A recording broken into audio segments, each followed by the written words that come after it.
Hey folks, David Stewart here. Hope you guys are having a great day.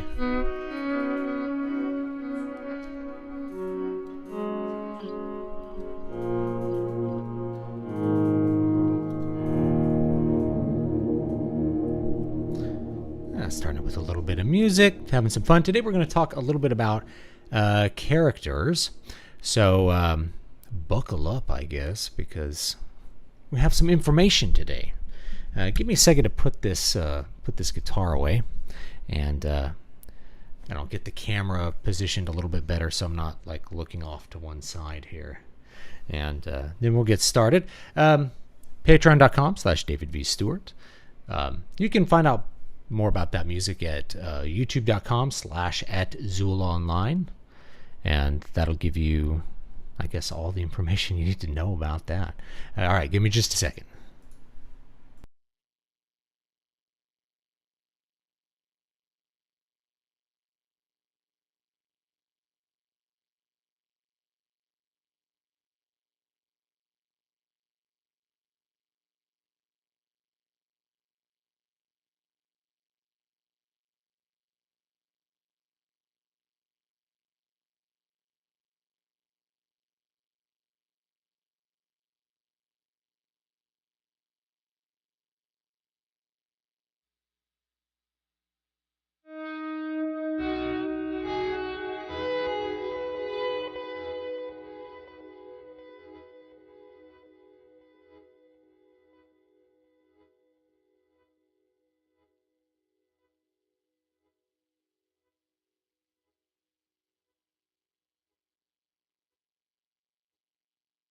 All right, there we go. It's a little better. With the trucker hat. Put the wizard hat on if we want. Want some wizard hat action? Talk about characters today. So, that triangle of story writing, which I've talked about many times. Setting, characters, and plot. They all matter. So we've talked about setting before. I had another one where I talked about audience expectations because talking about genre and stuff, it really goes kind of hand in hand with talking about the setting. In fact, some settings automatically place certain books or certain works, I guess, into a specific genre. So you need to be aware of that if you're writing anything like, science fiction or fantasy, that what you are going to get is readers who expect certain things within, not just within the genre, but based on whatever your setting happens to be. So hold on here. There we go. Boy, that is a little bit loose today. All right. Well, we'll just deal with it. We'll deal with it as we go here. So yeah, you'll deal with that. When we talk about characters are where a story really, I think, makes an impact on people or not. When it comes to plot or the event sequence, believe it or not, people tend to be very forgiving when it comes to plot holes or when it comes to plot that just is not that interesting compared to if the characters are bland or boring. I talked about this with Empire Strikes Back some years ago. Is the reason that I think people like it so much, other than they just like the way it looks. It's a very visually distinct film. It feels very real. The universe really does feel lived in. It feels like a continuation of that first movie, but with things that we hadn't ever seen before with Empire Strikes Back. But the reason that I think people really like it is the characters. It is all about the characters, and the plot or event sequence is pretty loose in The Empire Strikes Back. There's not a strong plot. There's not even a really strong MacGuffin, right? In the first movie, you have blow up the Death Star. Blow up the Death Star is really easy to understand. We need to blow up the Death Star, or it's going to blow up a bunch of planets, right? Pretty easy to figure out. In the second one, it's like, well, what's the conflict? What's the goal? Well, everybody's running from Darth Vader. So really the protagonist of Empire Strikes Back is Darth Vader. He's the one doing all the pro-tagging, and everybody else is more or less reacting to what he's doing. But I think the reason that people really like it is there are really strong character moments in Empire Strikes Back. It expands the universe, yeah. You get to learn more about the Force, but it's like the character of Yoda. It's Luke reacting to Yoda. It's the romance between Han and Leia. It's the goofiness of C-3PO. It's, the betrayal by Lando Calrissian and all the stuff that goes along with that. That's what makes that movie stand out. And I think you'll find that a lot of movies that are really beloved by people, the big reason is the characters that you really enjoy and you want to see more of after the movie or the book is done. Characters shouldn't be underrated, not just because they're the ones who execute the plot, right? They're the ones doing the stuff that makes the story exist. So you have to think a lot about the characters, but how those characters, how the audience receives those characters will alter a lot about whether the audience cares about the plot. So if, why is it important to blow up the Death Star? Well, the Death Star is blowing up planets and killing people, right? So that's an obvious thing to understand, but we get that lots of characters, the protagonists, the good guys, are invested in that thing ending. And we want to see them blow that up because we want them to be successful. If you watch a movie like Rocky, why do we want Rocky to win the fight? It's because we like the character of Rocky. It's not that Apollo Creed is a bad guy. He's sort of the antagonist, but he's not like a bad person. He's not a character given to vice. Probably his only vice, if you were going to pick one, would be pride. But that's not why we want him to lose. We want him to lose because we want Rocky to win. And you'll find this with lots of different books, right? The good guys always have something about them that makes us root for them. And that's really where I want to start with when we talk about characters.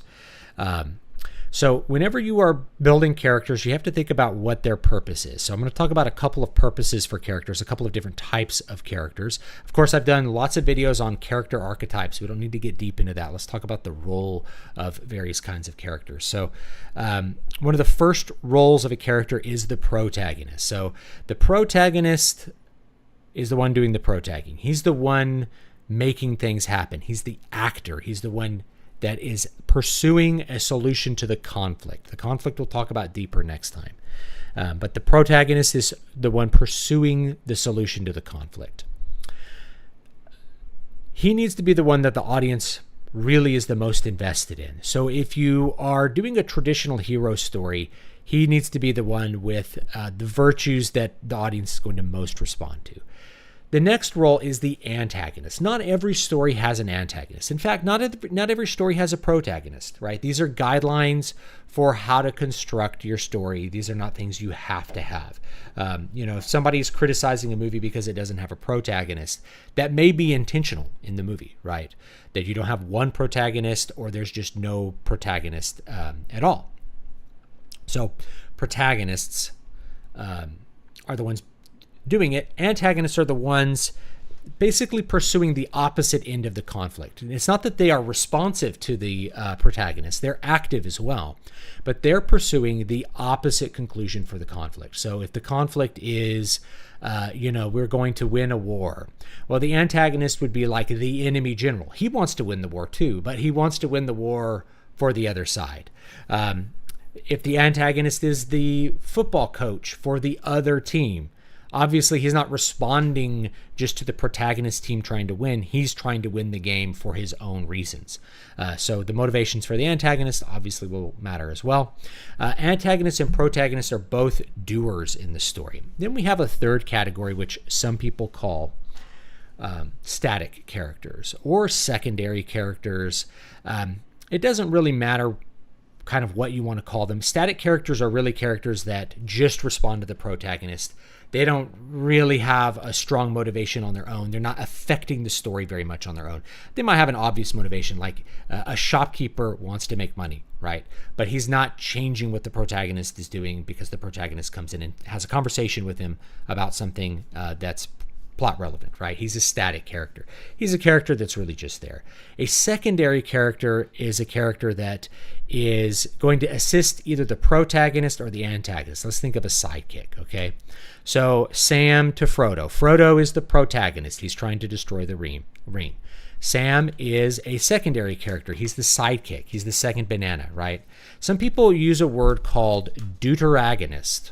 So if you ever see this word, this is a secondary protagonist. It's somebody who's doing protagging, but not the main protagonist. So I'm writing a book right now that has a really strong deuteragonist. There's a main protagonist who is, deuter means secondary, right? So Deuteronomy, the secondary numbers, Deuteronomy, second numbers, right?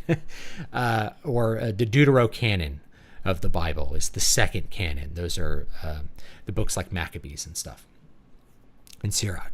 So deuter means kind of second. So the secondary protagonist could be like a secondary antagonist too. It's a secondary actor, somebody who's doing things in the plot. So it's not the main guy, but it's somebody who also has goals and is maybe assisting the protagonist as well, right? So if they have a really strong enough motivation and a really strong enough effect on the plot, then we might call them a deuteragonist. The point is they have something that they're doing in the plot as well. Once we have those roles figured out, we kind of need to figure out what the characters are really like. And here's what I mean by what they're like. What are their virtues and what are their vices? We had Brian Niemeyer on the show last week, and he had a really good way to explain this. Is like, imagine you're on a mixing board and you have a bunch of sliders. You can't really just like max all the sliders for every trait that a character has. They have to have some strengths. You want them to have something that's an outstanding strength. They have to have some weaknesses. This goes with virtues and vices as well. A character is more than just, are they good with swords? Can they shoot a bow and arrow? Are they smart, right? Those are basic traits, but think of the moral traits of the character, because that's going to determine the character's motivations as well as how the audience feels about that character. So a character that's very motivated by justice, think of like a lawyer story. I mean, lawyer stories are so good because the conflict is always a conflict of justice. And justice is something we care about, and justice is a virtue. To want to have things be just, that's a virtue. So if you have a really good protagonist, what he cares about is that the outcome of the trial is just. Think of something like Rainmaker, if you've ever read that book or you've seen the movie with Matt Damon, directed by Francis Ford Coppola. I actually think it's a pretty good lawyer movie. Francis Ford Coppola, he doesn't really like make bad movies, even when they're adaptations and stuff. So in fact, especially when they're adaptations. He did The Godfather, right? So if you watch a movie like that, the protagonist is a tort lawyer, and he's trying to get money for basically people that were cheated out of insurance money. So we resonate with his motivations. Now, his motivations are basically virtuous, but he also wants to make money. And there's other characters around him. They don't really care about the outcome of the case for the reason of justice. They care about it for money. The main antagonist, of course, is the defense lawyer, right? The tort defense lawyer. Very sneaky, very smart, and defending who is like an unjust company, right? So we care about the conflict because there's a conflict of justice, but more importantly, we have a character who's a lawyer and he's really concerned with justice. We're very concerned with justice. We really don't need something like a save the cat moment to get the audience on the side of the lawyer, because he already has virtuous motivations. We're going to like those virtuous motivations, and we're going to, as audience members, we're going to enjoy having him be successful with those motivations, if that makes any sense. So we don't always need a save the cat moment. If you need to show the virtue of a character, you can take advice from Blake Snyder from the screenwriting manual, Save the Cat, and you can have a save the cat moment or a kick the dog moment. Save the cat is where you have the protagonist, or who you'd like to be the protagonist, save a cat, right? Superman pulls a cat out of a tree. Now, it doesn't have to be specifically a cat. This is like a category of things that your characters can do. The point is that he does something that people like other people to do. He does something virtuous. And by doing something virtuous, he displays a virtue which makes him likable to the audience. This is a really good thing to put in your book fairly early when you're introducing a character, to show what their motivation is as far as virtue. So I'd say every character you could think of has like a prime virtue motivation, every like good character. And they may have some weaknesses that involve a vice, right? A vice might be, you think of the 7 deadly sins. They don't have to have them in an extreme, right? And I think this is a mistake a lot of, especially newer screenwriters make, is they're like, well, this character has to have a flaw, so we'll make him a drug addict. That may make him really unlikable to the audience. what is a drug addict? A drug addict is a person who's a glutton. So gluttony is a vice, and it's a vice that you can have in moderation that still can present an obstacle for the character without them being a full-blown alcoholic. For whatever reason, they make every protagonist now, they're like, we got to have a flaw. They make it, I think Hollywood writers make it their own flaw, which is they're drug addicts. So they make their character a drug addict. That's always a little bit extreme. Pride is a good one, right? Pride blinds you. What is Luke Skywalker's vice? It's actually pride. This is the entire sequence that you get in like Dagobah with Yoda, where he's like seeing himself in Darth Vader, and he like refuses. He's not really listening to Yoda. He has a lot of pride. And so that pride blinds him and puts him in danger and almost kills him. So when we talk about characters having flaws, it's not like they don't need to have an extreme vice, but they need to have something that allows the antagonist to maybe get a foot up on them in the progress of the plot. So you're going to dial up the virtue, like Luke really cares about his friends and he really cares about justice and freedom, but he's maybe prideful, maybe he's a little arrogant, right? You dial those up to kind of balance it out. Balance the character out. So you think about that with any character. Antagonists have the flip side. They need to be motivated by some vice if you want them to be really hated. This is another mistake I think a lot of Hollywood writers make is, for instance, with Thanos in the Infinity War. In an attempt to make him believable, they make his motivation a virtue. Whereas in the comics, his motivation was entirely a vice. It was basically lust. He was lusting after death, and he killed half of life in the universe to impress her. So he has a very specific vice that makes him evil in the original comics. Whereas in the movie, his vice would be maybe pride, right? He's like prideful about his motivations, but it's not a strong one. And you can tell the screenwriters believed a little bit in the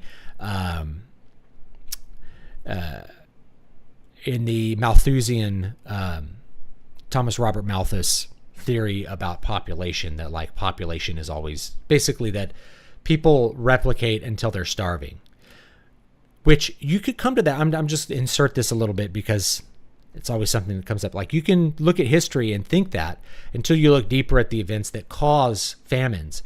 You know, there was a big famine in the 14th century before the Black Death really hit at the very beginning, like the Great Famine of like 1310, I think, something like that, where the weather changed, right? The climate changed a little bit. And as a result, things got wetter, crops rotted, crops failed. That was a ecological event, right? It was a disruptive event. It wasn't like they had so many kids that they could no longer feed them. They had kids, they were feeding them one year, and the next year they weren't feeding them because the crops failed. So that's like a disruptive event. It's not that if there had been 30% fewer people, there also would have been 30% fewer crops made. There also still would have been a famine because the climate changed at that point and it still would have caused havoc, right? It's like if a hurricane comes through and causes a bunch of damage and then people suffer economic malady. It's not because they had kids, it's because of the hurricane, right? And if they had fewer kids, there would still have been the hurricane. The crops would have still been wiped out, you know what I mean? Anyway, just that little aside, because I wanted to bring up Thanos, who I think doesn't have very good motivations in the movie. That is to say, the motivations are attempting to be virtuous, so we don't really know who to root for. There's no sincere apologetics in response to his motivations that makes you understand just how twisted and insane he is, right? So you want it to be vicious, greed, lust. Those are the best ones, in my opinion. Lust is the most easy to understand vice because everybody has lust kind of waiting to boil up and consume you, right? Something that's it's warned about, you know, in the Bible, and there's whole schools of thought about how to avoid lust because it's so disrupting, right? There's even, you know, it's even part of other religions. So a character that's motivated by lust. I want the girl. This is like the basic plot of every 80s movie right here, guys. He wants the girl. He wants to get the girl, and he wants to, maybe rape her, right? So there's an extreme amount of lust. You can take lust to the 80s villain level. I'm going to get the girl. Or you can take it to the 80s horror level. I'm going to rape the girl, right? That's a profound level of vice. And so that kind of vice makes us really hate a character and want him to fail. So as you're thinking about, adding in your traits to your characters, depending on their role, you want to have more or less of certain things. And antagonists, you want them to have lust, gluttony, those sorts of things. Think of a character like Baron Harkonnen. The Baron Harkonnen in the book Dune. Harkonnen is obese. So there is like a physical resonance to his. What does the obesity represent? It represents, of course, gluttony. He is a glutton. He eats without any kind of moderation or control or care for his body or care for other people. He's a glutton. He seeks pleasure above all else. He's also full of lust. You see him see his nephew, and he expresses sexual lust for his nephew. So the lust, one of the ways that we know that the lust is really excessive is that if it's not like he has lust for a beautiful woman. Oh, he saw her and she was so beautiful, and he described the beauty of her curves. It's that he sees another male, not only another male, but one who is related to him, one who is younger than him, who is boyish. So we have like multiple levels of wrong, like with the incestuous pederasty that he expresses in the book when he sees this nephew and thinks lustful thoughts about him. That's going to make us really hate him. In addition to all the stuff he does, he betrays people. He hurts the protagonist. He's acting against the protagonist. He's active in the plot. The first half of Dune, Paul is very responsive to the Baron, and the second half of the book, he's very active against the Emperor and the Baron. So that's something that can happen, right? The protagonist doesn't have to be 100% active throughout the plot. We'll get to this when we talk about plot. But these, the activeness of the characters can shift over time. But you want to think about what kind of virtue do they have? What kind of vice do they have? And that is a great way to start with making the characters. The next thing you need to think about is really how you're going to sketch the characters in relation to the conflict. So knowing what kind of conflict you have will determine what kind of personality traits are going to make a character interesting in the context of that. So you want a character like, think of Lord of the Rings again. Frodo is a great protagonist for multiple reasons. He's very virtuous. He's a highly virtuous character. He cares about his friends. He cares about the world. He's willing to sacrifice himself for the betterment of the Shire and his friends and people that even hate him. He's a very virtuous character. But he's physically weak. That's one of the best things about having hobbits as these main characters is they are physically very weak. They're small and weak.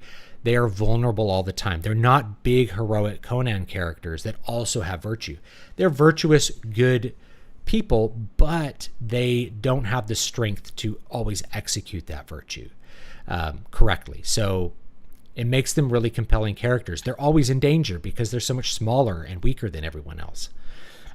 So an adventure story can really benefit from a character like that when you think about those sliders. He's like very virtuous, clever, physically weak, right?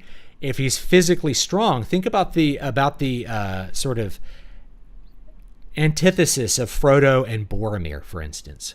Boromir is not a vicious character. He has lots of virtue. He's brave. He cares about his country. He's willing to sacrifice himself for the betterment of his country. However, he lacks the moral fiber of Frodo. So while he's very physically strong, he's able to use his virtue actively in the world. What does he fall prey to? He falls prey to the desire for the ring. He's the one who falls prey to sin, not the small, weaker character.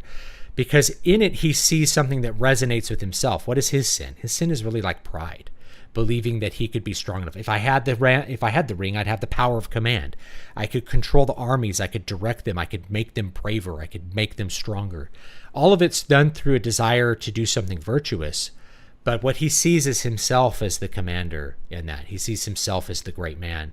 And that's where he begins to fall, is his pride gets a hold of him. What is Frodo's pride? Frodo is a very humble character. He's physically humble. His physical characteristics were, they resonate with his humility. Sam is a very humble character. That also makes us like them.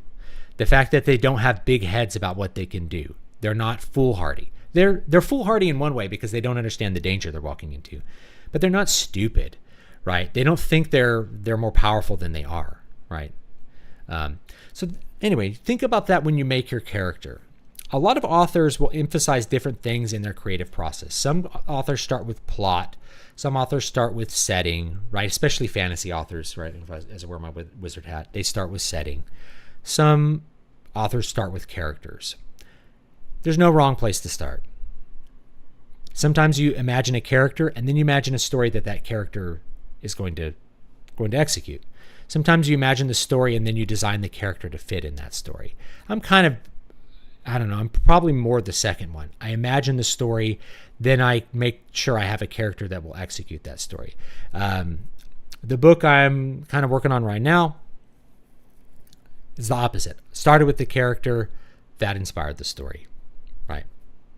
So let me take a look at some chat and we'll talk about it. That's characters. The characters are also part of why the OT, the original trilogy, is more popular than the prequel trilogy. Luke, Han, and Leia are much more fun and endearing than Anakin, Obi-Wan, and Padme. I think so. I would agree with that statement, actually. Han is a much more likable character than Obi-Wan. Anakin is, he is a character, but he's not particularly likable, really, in any of the movies. He's either an annoying kid or like an annoying teenager. We don't really get to see him the way we see him in the Clone Wars. I think he's really likable in the Clone Wars. And I think Obi-Wan is very likable in the Clone Wars. And Padme's not unlikable, but she's not Leia. Like, she's not endearing. There's not a lot of that good banter. And you can see the sort of imitation of the OT with the sequel trilogy that Disney did, where the characters, I don't know how to put it, they have this Gen X banter that goes on that is clearly inspired by the OT, but just falls flat. It doesn't really make them likable, and it doesn't really show who their characters are. You can get, like, if you think about the interchange between like Leia and Han at the beginning of Empire Strikes Back, it's like she called him like a scruffy-looking nerf herder. He's like, who are you calling scruffy-looking? Kind of shows his arrogance. She gives him a silly insult, which sounds funny. And it sets up the tension between the characters. It shows a lot of who they are, whereas if you were to, like, the imitations of that just don't really show any characterization on the part of the characters that are saying those things. Hardwick Bentho, they took it even further with Killmonger than Thanos. It was obvious that the filmmakers agreed with his ideology. They even had T'Challa's views changed to be more like his by the end. Well, I would actually disagree with that quite a bit. Like, I actually think Black Panther was a pretty well-made movie. I think a lot of people, quote, on my side were set up to hate it. And there were some actually funny things in it, like the fact that it's a white person who saves everybody. That I don't know if the filmmaker intended that to happen, but it's like, everybody hates white people and they end up liking white people at the end. The whole point was to try to like have the characters kind of come to terms with like, okay, maybe blacks around the world need help, but we'll actively help them. We'll help them with active love rather than killing whitey. Whereas Killmonger was like, my people are oppressed in, the United States or whatever, therefore kill whitey and we'll dominate and rule over them. So Killmonger, to me, was obviously a villain. He was like Black Hitler, right? He was a racial supremacist.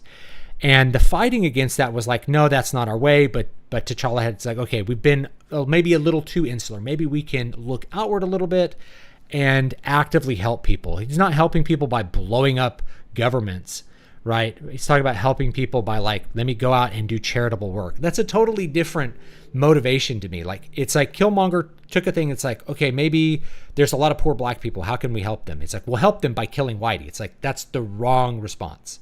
And I don't think the movie's very ambiguous about the fact that like, it's a bad response. And we see Killmonger, there's lots of kick the dog moments with Killmonger. Kick the dog moments the opposite of save the cat, right? You don't save the cat, you kick the dog. You do something bad, right? He says something about it's like his people's thing. He kills people. He does all of these bad things. and we sort of get that right away.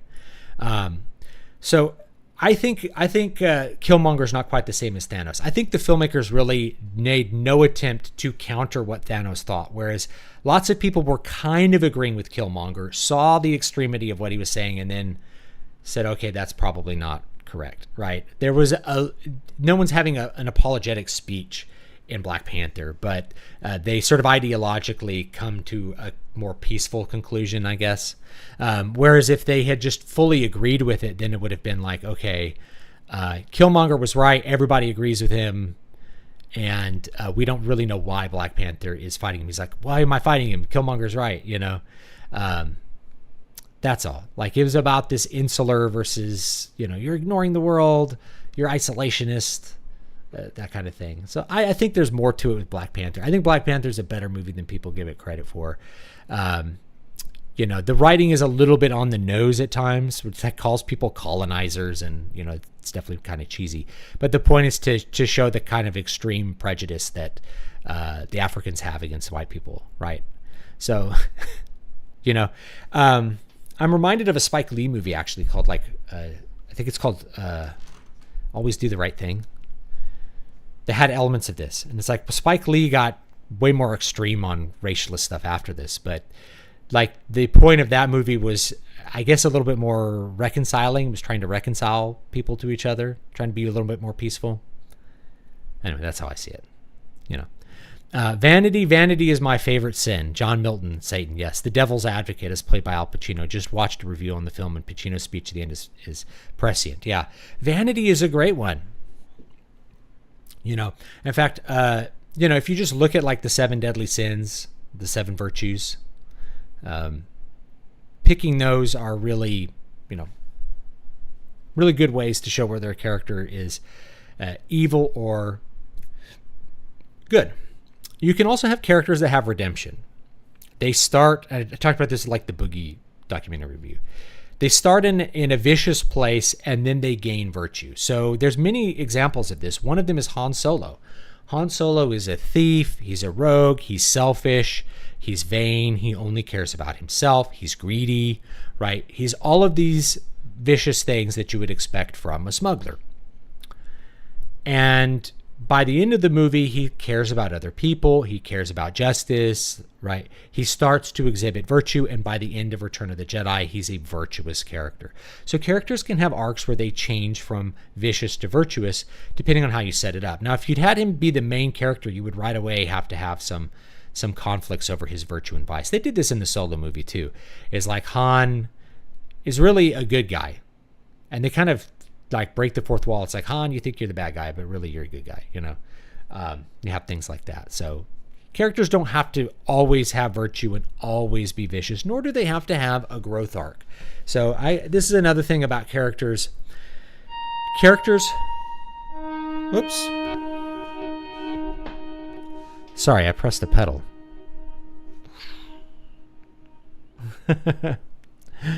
Villain, lust. Hero, gusto. A hero wouldn't have lust. He would have chastity, right? Or bravery. Bravery is not the same as lust. Lust is like an excess of sexual desire, let's say. So the opposite of that is chastity. An ability to restrict one's sexual desire to when it's appropriate. That's chastity, right? And there's lots of ways that you can have characters exhibit chastity. When they're tempted, they say no. You have this in like teen movies. It's like you have maybe like a bad girl who tempts the boy. And he's still trying to get the girl, right? But the bad girl tempts the boy and says like, you know, let's go do it or something. And he has to be tempted. Like he has a certain amount of arrows, right? Has to be able to say no and be chaste about it. And you can even leave the audience hanging, where it's like, you know, she walks in and it's an embarrassing situation where like her shirt has flown off on accident, right? And it's like, no, you were sleeping with her. It's like, I wasn't. I'm actually chaste. And that can have a lot of good comedic value. So chastity, every like virtue and vice has an opposite. So I'm going to look them up to make sure that I'm not forgetting any of the deadly sins. Right. Or the cardinal sins. Okay. The standard list: pride, greed, wrath, envy, lust, gluttony, and sloth. Sloth is avoiding. So what are those? Let's just talk about them real quick. Just to end this from a storytelling perspective. Pride. Pride's believing yourself to be better than you are. Right? Not having pride in something good that you've done, but believing that you are better than what you are. Right? And that you deserve things, right? It's like believing you ought to have privilege. Greed is a desire for wealth, for stuff, for money, right? But really, it's like what the money buys, fast cars and stuff. That's greed. And it's not just when we have an excess of greed, an excess of desire for things. It's not wrong to desire things, right? Like I want to drink because I'm thirsty. I'm not greedy for wanting to get money to buy a drink or to pay the water bill. It's when you're willing to harm people to get those things. You're willing to steal. That's greed. You're willing to cheat people. That's greed. If you're doing really good business and you get rich by providing lots of value to people, that's not greedy, right? That's just being good at your job and getting a reward. And in fact, a lot of people will be like, in order for me to avoid making sure I'm not just being greedy, I'm going to make sure I'm also charitably giving out of the wealth that I acquire. That's a personal thing. I want to make sure I'm doing this for the right. And if God blesses me with excess, then I'll try to bless other people with that excess too. Wrath. What is wrath? Wrath, sometimes called anger, right? An excess of anger, right? Wanting to harm other people beyond what justice would require. Justice may require that other people be punished. Wrath would be like somebody stole my wallet. I want them tortured to death. I'm going to torture them to death. That's wrath, right? That's an excess of that. Even Jesus displays anger in the temple, but an excess of anger is wrath. Envy, wanting other people to do worse than you, wanting what other people have, right? It's not just going, man, Bob has a nice Mercedes. I would like to work hard and get a Mercedes too. That's not really envy. Envy would be like, Bob is bad for having that Mercedes. I want that Mercedes. And I'm coveting that Mercedes. And I'm going to try to hurt Bob so that he loses his Mercedes because I don't want him to have it. That's more like envy, right? Lust, of course, we talked about it, excess sexual desire. Desire to engage in the sexual act outside of the bounds in which it is appropriate, right? So wanting someone who is not available because they're married, envying or, coveting your neighbor's wife would be in that area of lust. Wanting someone with excess desire to where you're not willing to do what's appropriate, right? It's different from simply eros. It's like an excess of eros to the point where it's harmful to you and you're going to do sin in order to get what you want. And then gluttony, eating too much, consuming too much pleasures of the flesh. Gluttons drink and eat too much. And then sloth is reneging on your obligations. That's what sloth is. Sloth isn't just, I'm tired, I'm laying down, therefore I'm being slothful. Sloth is avoiding your obligations. You're not fulfilling your obligations and avoiding them, in fact, because you have an excess of laziness and sloth. So a slothful person would, for instance, skip their rent. They would just not pay their rent, even though they could work. They choose not to because they would rather their landlord suffer and not have rent, right? That would be sloth. So if you look at, I don't want to talk about other YouTubers too much, but if you look at that Boogie documentary, like what cardinal sins is he exhibiting? Well, obviously gluttony because he's obese, lust because he's having sex with prostitutes, sloth because he's not doing what he needs to do in order to fulfill his obligations. So there's 3 cardinal sins that he's exhibiting in excess in a great degree. Makes him a villain. Can he be redeemed from those? That's what the documentary is trying to see, if he can. And it's actually constructed in such a way that it tells a good story where it maybe points that maybe he could be redeemed. Maybe he could be less slothful, less lustful, less greedy, that kind of stuff. What are your thoughts on heroes who are womanizers like James Bond? So, hey, that's maybe a vice. James Bond, however, I think when we look at the womanizers, I think what you're looking at is a little bit of a male fantasy. A little bit of a female fantasy too, but that's more under the surface, and you have to kind of dig out how the romance genre works. So what does Bond sleeping with women show to the audience? Does it show that it doesn't show that he's a chaste person, obviously. Do we interpret it as him being a lustful person? We can and we should, but what it's really showing is his status. Bond is a high status male, able to attract lots of women, which actually makes him attractive to women. Again, that's a little bit deeper digging, but Bond is attracted to women, and men would like to be Bond. So women want him, men want to be him. Women will actually want him more if other women want him. This is a weird thing about female psychology that most people don't really talk about, but you should know it for story writing. Like that alpha male who's able to get lots of women actually ends up being more desirable to women. This is a really common trope in a romance story, is you have the alpha male James Bond-like character who's a womanizer. And the woman is able to capture him and make him monogamous and turn his physical aggression to her benefit. That's the fantasy for the female, is that capturing the high status male that every woman would want to be with, that he could have any woman, but he's choosing to only be with you.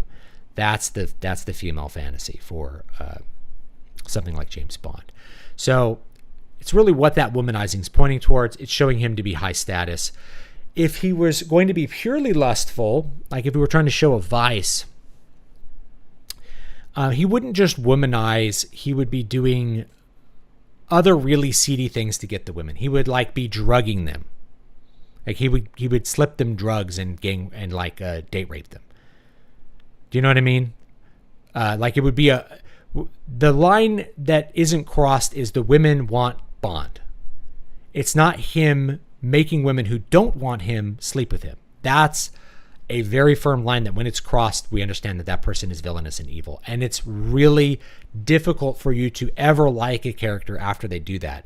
This is why, if you've ever read the Thomas Covenant books, one of the first things that Donaldson does with Thomas Covenant is have him lose control and rape a girl. Rape a 16-year-old girl. He's the protagonist, and he does something that's really evil, and he deals with the fallout of that evil choice for the entirety of the series. But it's something that's like, you want to talk about an anti-hero. Like I didn't mention anti-heroes. Anti-heroes are heroes, but they don't have those virtues that you might think of. They instead have vices. So Thomas Covenant is really an anti-hero. He has lust, right? He has an excess of severe cardinal sin, right?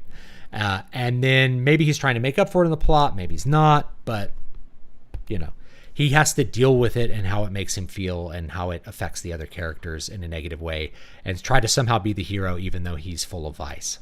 It's an interesting story to write. Not the kind of story I would write or that I would want to read every day. Brian Niemeyer says the spiritual masters say that most vices can be fought, but lust should be fled. That's a great quote. Yeah. It is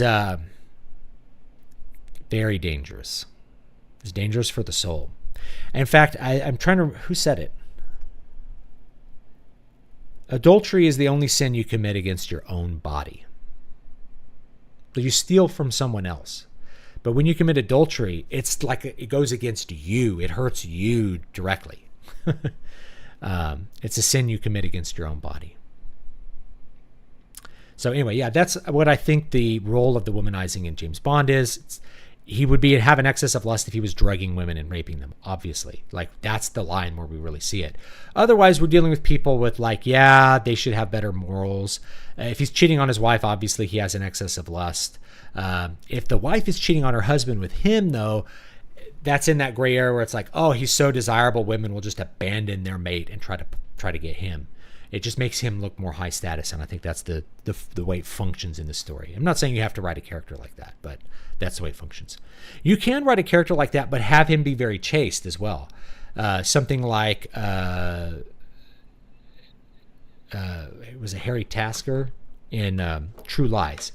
Women love him; they're throwing themselves at him. He never cheats on his wife. Right? So you show the women desiring him, but he never... he plays with them, but he never cheats on his wife. What's your opinion on a story where a protagonist becomes the antagonist at the end and the antagonist becomes the protagonist? The Hatfields and McCoy's miniseries did that. I haven't seen the miniseries, but I think that would be a technical challenge, but you could certainly do it. When I think of that, I think of The Godfather. Think of The Godfather 1 and Godfather 2 as one unit. It's really a tragedy where I wouldn't say that, like, Michael doesn't become the antagonist. There's not really an antagonist at that point in the movie. But he becomes bad by the end.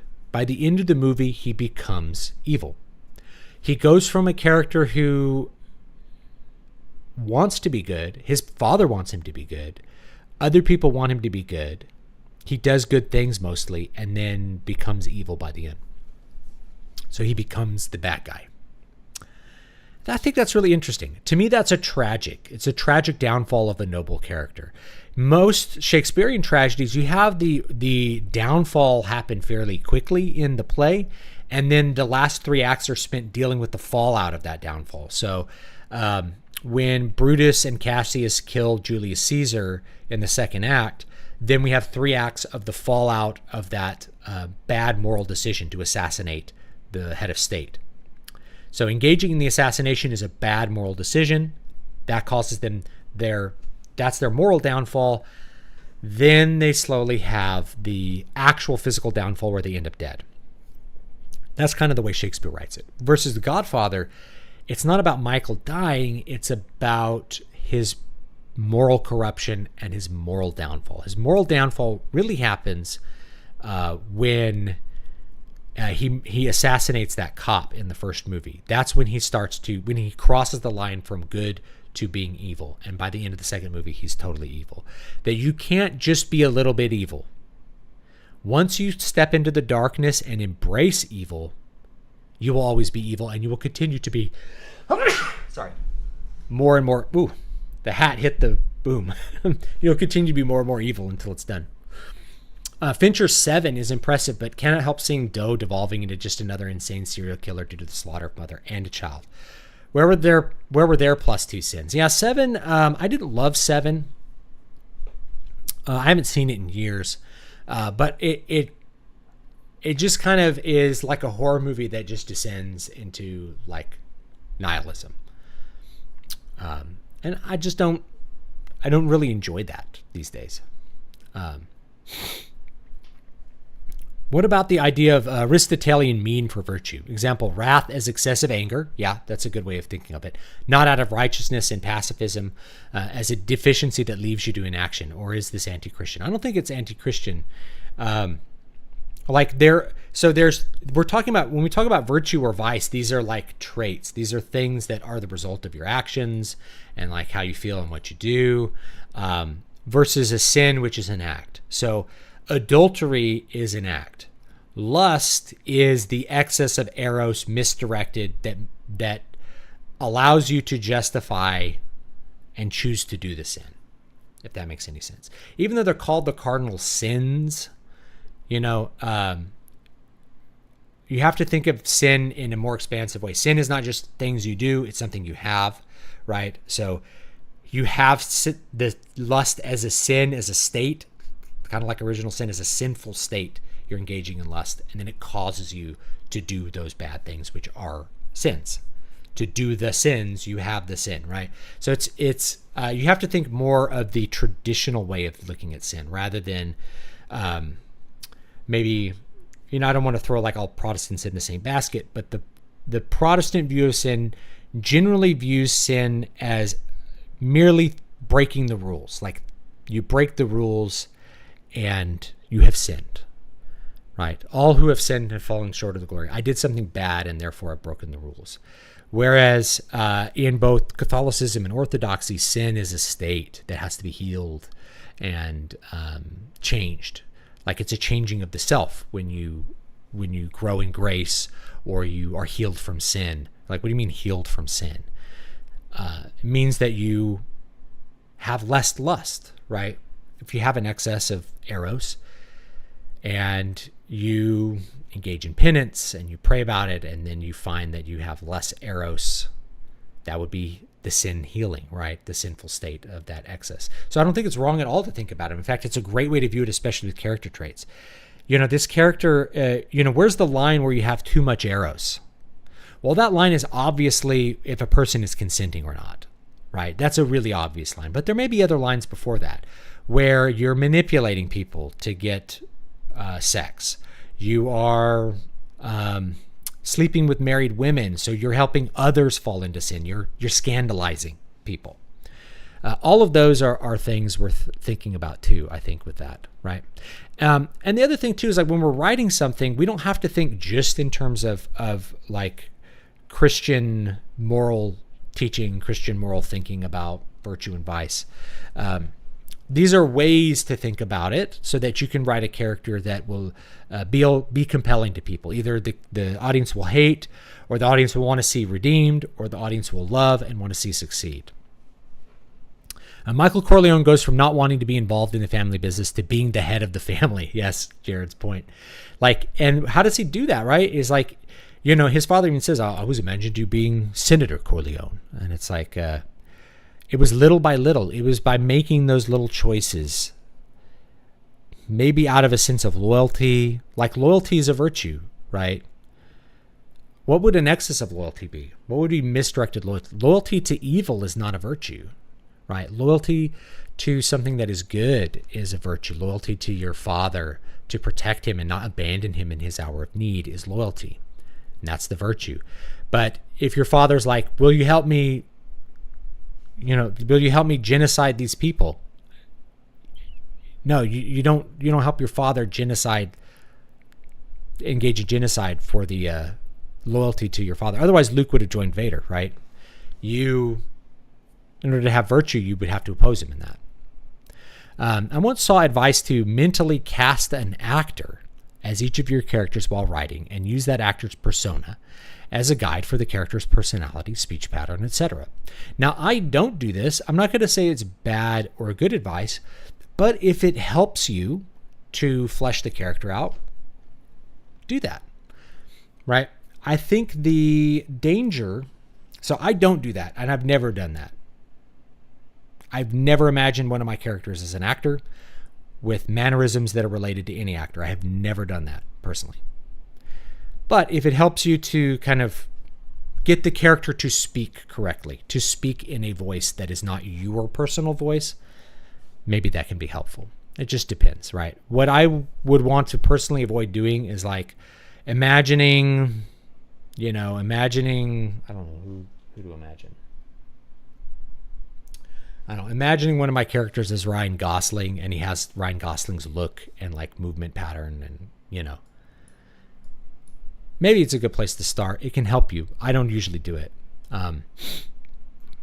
which is why I have a hard time answering the question, who would you cast as this character? I'm like, I have no idea. If I got an option to make that into a movie, hold on. The gas cylinder in this chair is dead. I would let the casting director maybe make that decision, as long as it's, relatively close, right? If you adapted Water of Awakening, everybody's explicitly Nordic, right? It takes place in a fantasy equivalent of Northern Europe. Everyone is like blonde or red haired, right? Only people that are foreigners have brown eyes and stuff, right? It's very Germanic and Nordic. So it wouldn't make sense for me to cast an actor that obviously doesn't look like the main character, right? But anyway, this is my thoughts on it. So yeah, I think that's a fine way to do it. I don't do it, but you can do it. Or you can say like, I'm imagining Christian Bale, but doing Gandalf. That would be an interesting way to kind of frame the character, imagine the voice there, get the idea of how he talks, so that you have something to describe when you're writing. It can be useful, I think. I can't really think of any stories where idolatry is the main vice. Do you know of any good ones? It depends what you mean by idolatry. I think Indiana Jones and the Temple of Doom has idolatry as the main vice. Seems weird, right? But what's the villain doing? He's like ripping people's hearts out for like a dark god. It's evil. That would be idolatry. We're not used to seeing like ancient idolatry these days, where like you're leaving bread out for some god of the grove, right? We're not used to that kind of thing because it's sort of withered away with the dominance of Christianity and other religions in the world.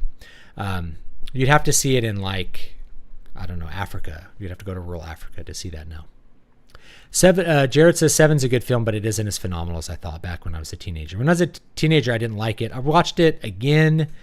I don't think it's a badly made film, but it just kind of disintegrates into like a doom fest at the end.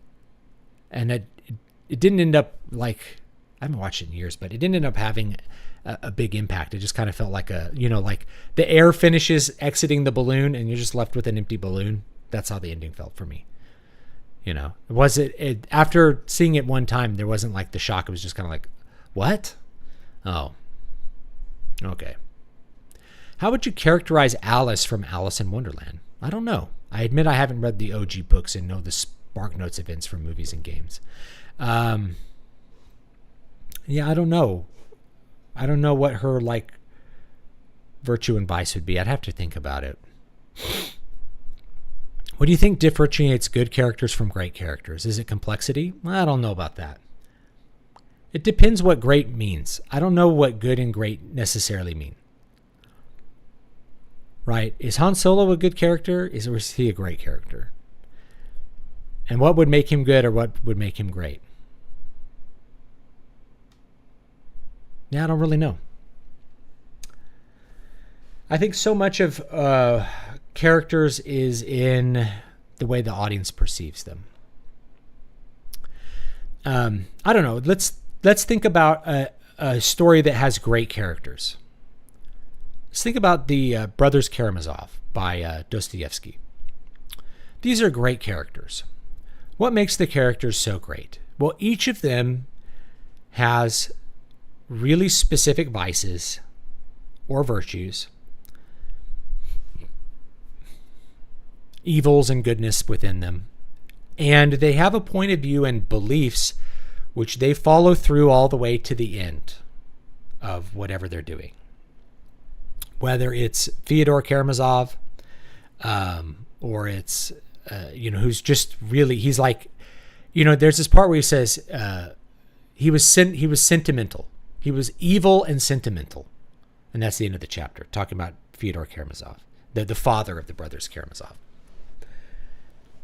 It's like, what is sentimentality, right? He's a buffoon. He makes a buffoon of himself. He's sentimental towards things, but he's also really evil and cruel. So is that a complex character? Well, it's a character that feels real because of that. If you've never ever known an abusive father, it's like they are sentimental towards what they have, their family, but they're also like evil to them. So it's hard to tease out that level. Is that complexity? I think it's just really like thoroughness of their character traits. You have a character that's in love with this character, but is going to reject her in order to feel certain things about himself. You have a character who's engaged to that character and feels nothing for her and wants to dump her because he doesn't feel anything for her, right? So it's a weird love triangle, very weird in the Brothers Karamazov, So I think those are great characters. I'm not sure it's complexity, but I think it's the thoroughness of their motivations and their traits just carrying through their actions. They just do everything that's harmonious with their point of view, their political outlook, their ideology. That's what I think makes them great. I asked because older readers piqued my interest in Alice in Wonderland, and I'm thinking about looking into those old stories. Wanted to hear your take on it. I think it's great to read old stories. You're always going to find, I always like to say, hey, go read Ivanhoe. You'll be surprised how much stuff you thought was standard, like really originates with Ivanhoe by Sir Walter Scott. You should also read Treasure Island. So let me give you some recommendations for like old because I think most people are really interested in like genre fiction. So go look at some of the origins of the genres. Treasure Island, Robinson Crusoe, Ivanhoe, Last of the Mohicans. These are really good books to read. Also, anything by Dickens. Tale of Two Cities is good. Go back and read those. There's going to be really good things to pull out of them, even if there's a little bit of a barrier with the style. When you look at Sir Walter Scott, the style and the approach to writing a book is very different from what you would do today. Like if someone were to hand a manuscript of Ivanhoe, if Ivanhoe had never been written, and you handed it to like Brian would rip it apart because it's full of stuff that's not relevant and modern readers would hate. But it wasn't written for modern readers. It was written for readers in the 19th century. They just had a different outlook on things, and there's great things in Ivanhoe to pull out of it. So go back and read those. And if you hate them, you can always put them down and read something else. But yeah, Treasure Island is great to read. And then, of course, stuff by Edgar Rice Burroughs, like Princess of Mars, is good to read. Tarzan, King of the Apes, whatever. What's the first Tarzan book called? I now can't remember, but it may just be Tarzan. I thought it was Tarzan, King of the Apes. That may be like the sequel. But yeah, go back and read those. There's a lot of stuff to get from them. Wizard of Oz, King of Elfland's Daughter by Lord Dunsany. Brian says Last of the Mohicans was a great film. I thought it was a good film. I think it's a good book too. I think they're called the Leatherstocking Tales. It's all about Natty Bumppo doing different adventures. Great origins of adventure fiction. Now, Mark Twain wrote a very early put on my fedora and do a Reddit post on James Fenimore Cooper called The Many Literary Sins of James Fenimore Cooper. I recommend you read that essay because it's hilarious and it echoes the kind of nitpicky stuff. It's like the EFAP stuff, but 100 years early, right? It's nitpicky about things that actually don't matter to the storytelling at all. So it's a rather entertaining and funny read. The Literary Offenses of James Fenimore Cooper? There's that. I wouldn't be surprised if John Mollison uses the actor method in his book Adventure Constant. Kaimeka comes across exactly like Jason Momoa. Maybe. I tend to not do that when I'm reading a book either. I just noticed that. I tend to just imagine my own characters looking their own way. I always imagine Sam as kind of like this grumpish peasant. All this talk of good and bad characters. Have you seen the latest raid ending cinematic for WoW? No. I cannot describe how bad it was. I laughed out loud. Live reaction content. All right, I'll do it.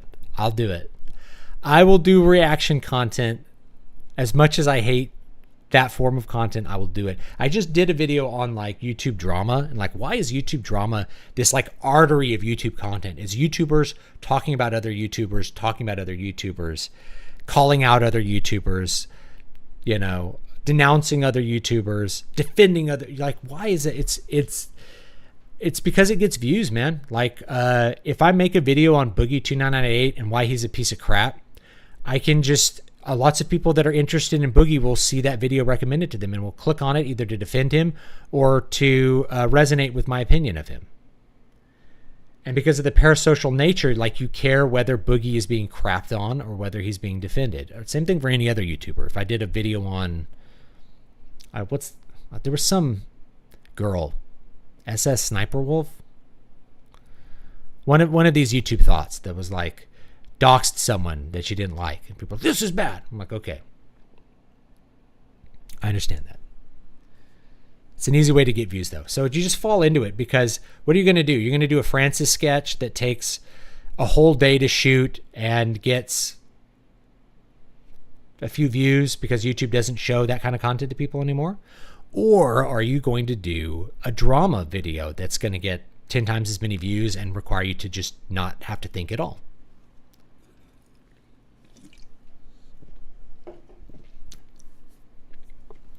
Apocalypto would seem to write on meeting between extreme idolatry as a social norm and Christianity on a civilizational scale. Yeah. I mean, that's what the Aztecs were into. Like, they were horrible with that, right?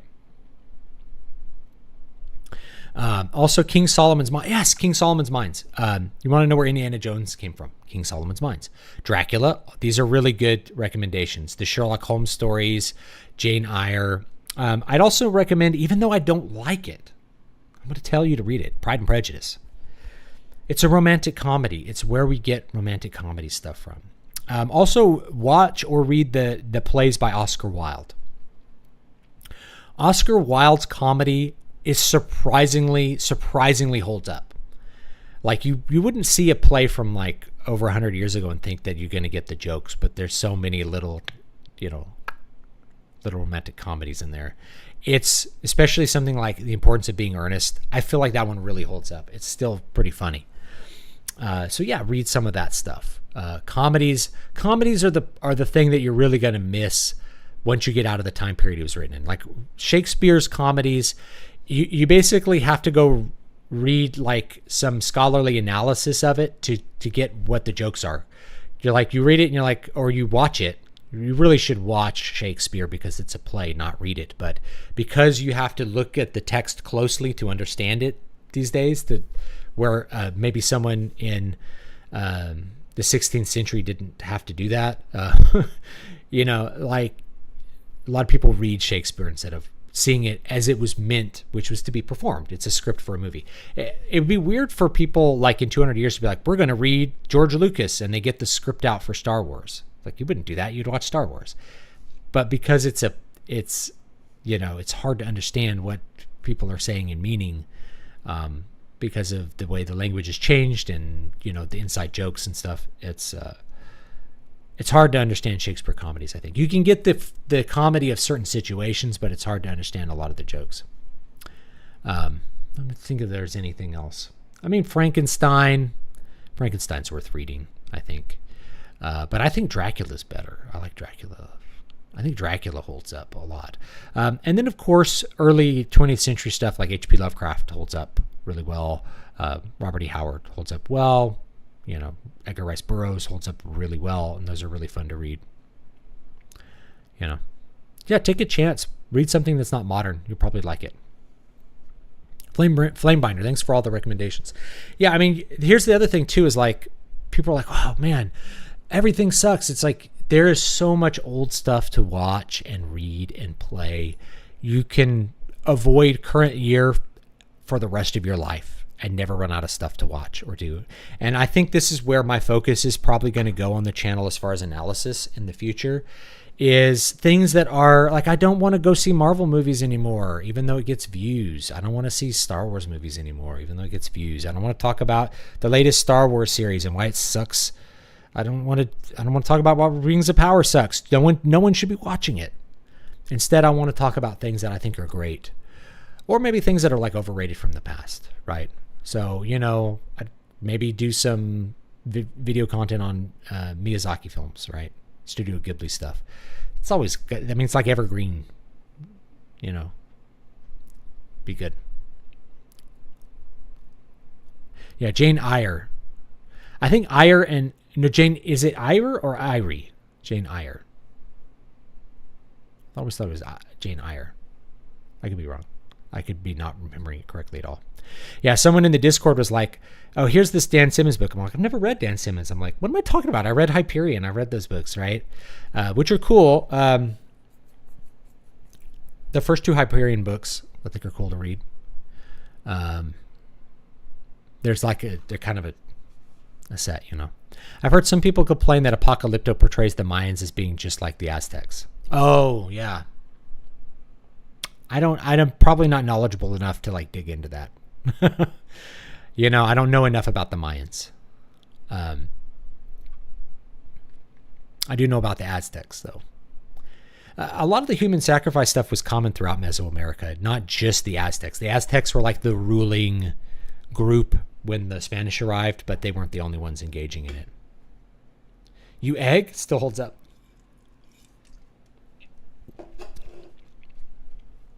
was a good video. I like the perspective on the storytelling aspect of it all. Thank you.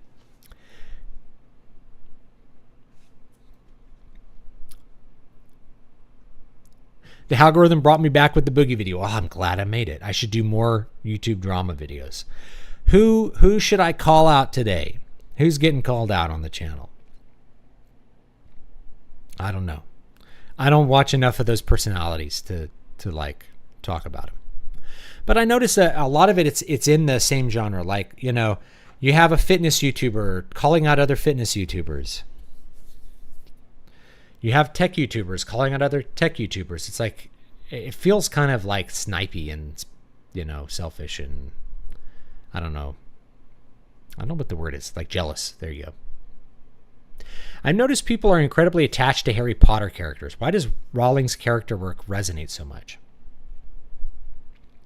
Well, I think she uses really good character archetypes. I think she starts from those. That's why they resonate, is because we've seen these sorts of characters many times before, and they've been time-tested to work.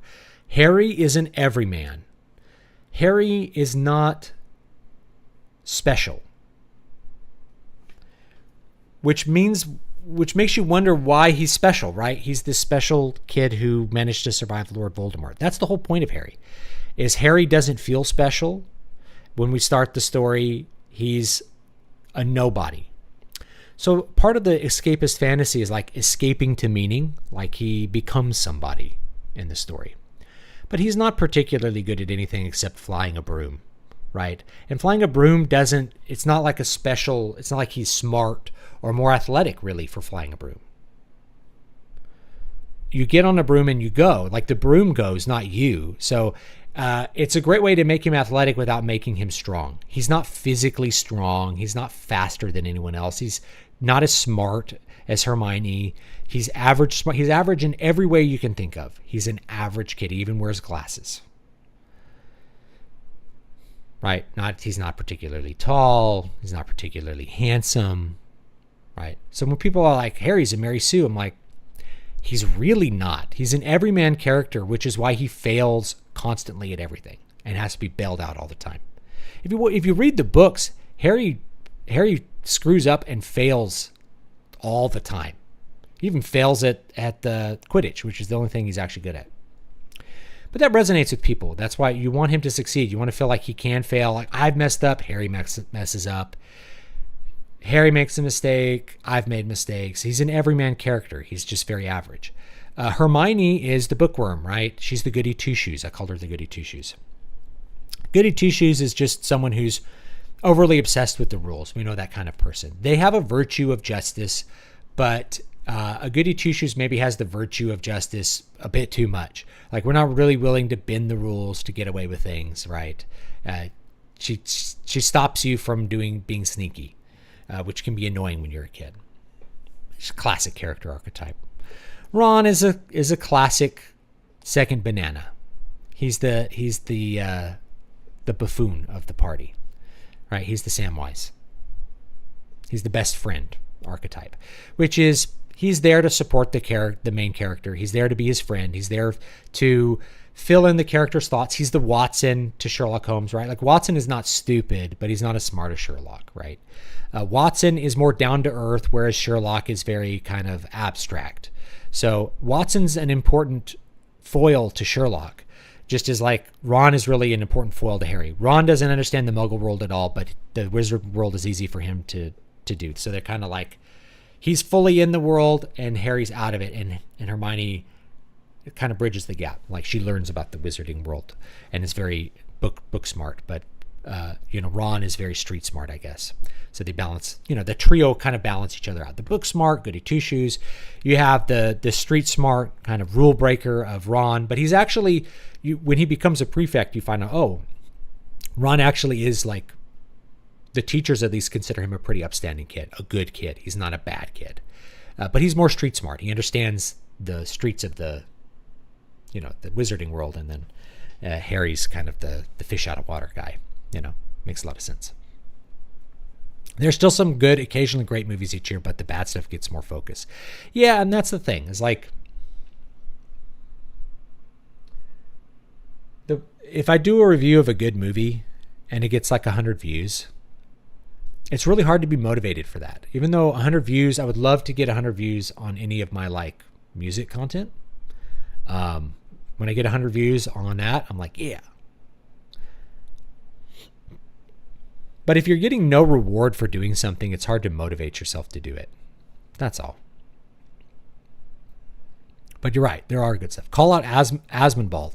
You know, the thing is, I used to not like Asmongold, and then I started liking him more because I think his takes are usually pretty reasonable, if a bit blue pill and normie. Like I think he doesn't say how he feels as much as he used to. He used to say more that was in his mind. But when you get big, you start to have a risk thing where you're like, people will stop watching and be angry if I tell my mind. So I have to just kind of say what's in the middle. You know. Do you play board games? I don't play them so much anymore. I play them with my kids, depending on the board game. You know, like my son loves to play Hero Quest or like Small World, like little, board games like that. I haven't played Dungeons and Dragons for a long time because I simply don't have the time. It's just, I let go of that. I let go of doing tabletop RPGs because I just do not have the time to do them. I barely have the time to do the things that I do now. My focus is so much on my kids and educating them and taking care of my family and my little zoo of animals and pets and stuff, and focusing on my work, like writing books and playing guitar and things like that. You call it EFAP all the time. I mostly say like I can't stand to watch them, and I would never be able to stand doing content as long as they do it, right? Eric July calls them ankle biters. I call a lot of people ankle biters.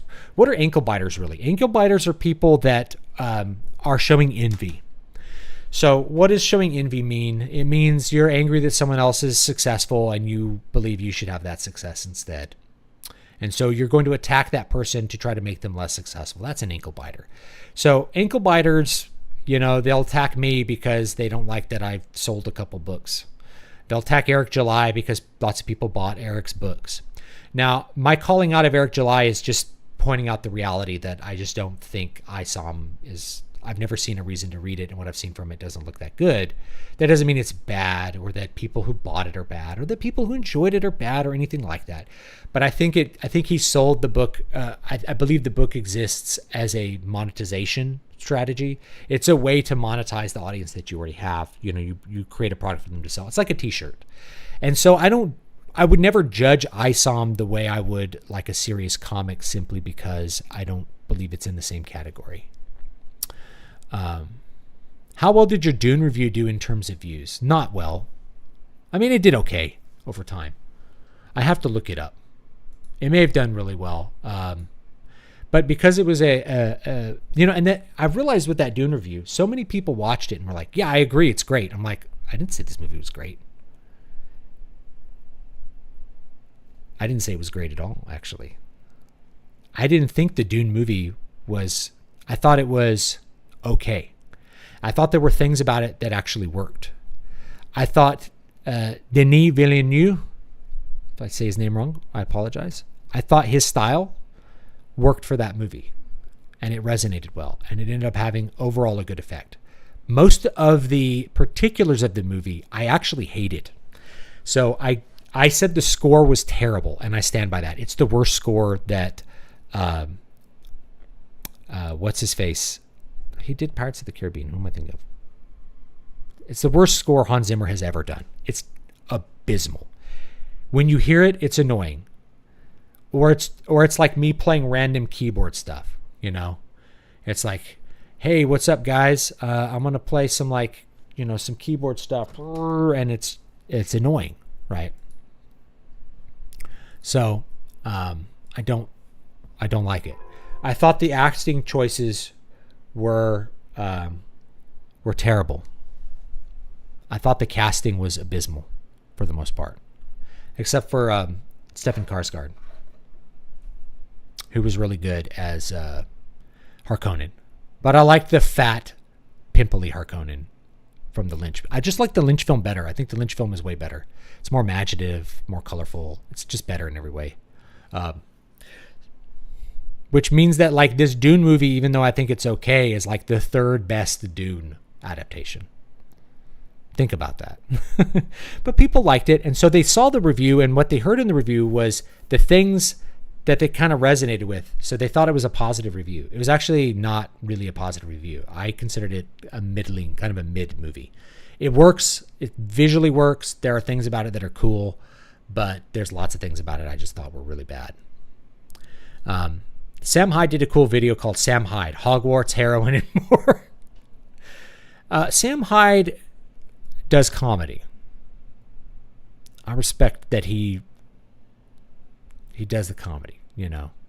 For some reason, Asmund just started showing up in my feed one day, and he honestly seems kind of cool. Don't know why YouTube thought I needed to see him randomly, but there's worse. Yeah, I don't think he's that bad. I'm not going to agree with him on everything, but most of his takes are not extreme and are understandable, right?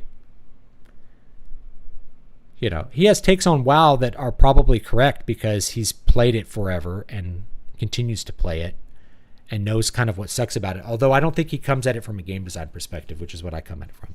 It's like, why was this better? I know it was better because these are the things that it did and this is what emerged from it. Do you think the prequels to big old franchises, example Harry Potter, Lord of the Rings, etc., will be redeemed in later decades? I think sometimes. I think the Star Wars ones will be, because of their production values, which are outstanding.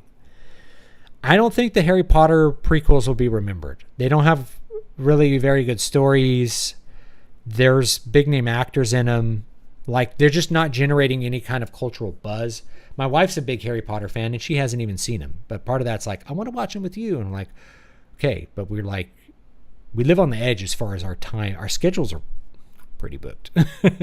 So for us to stay up after our kids go to sleep and watch Harry Potter, maybe I'll make it happen this week. We'll watch a Harry Potter movie, one of the prequels. I don't think the prequels to Lord of the Rings will be, I think they'll be sort of redeemed. Again, because of production values. There's a lot of things I don't like about the Hobbit trilogy, but there are definitely things to like about it too. You know, it's visually awesome. Mahler's own video reviews aren't usually as long as EFAP streams he is on. For example, his review of Solo is only 55 minutes. Good Lord. Making a review that's half the length of the movie. That's okay. I did like 40-minute Star Wars reviews. It's okay. I actually like, that's fine. If you like Mahler, that's great. I have nothing morally to say against him other than, you know, I try to make art. You know, I try to make art. That's all. You know, I didn't like Paul. I hated how the actors delivered their lines in general. I thought, the mix on the voices was really bad, and it was really, really bad with Timothy Chalamet, the guy who played Paul. I think it was a terrible casting for Paul. Awful. So effeminate. He like whispered every line. You couldn't understand what he was saying. Just no effect, completely flat effect, terrible acting, just awful choices in general. The Potter formula also engages as vast a different age demographics as yet been possible, even way down to kids who can read but too young to comprehend even the basics of the conflict. Yeah, it does. It gets a lot of people interested in it.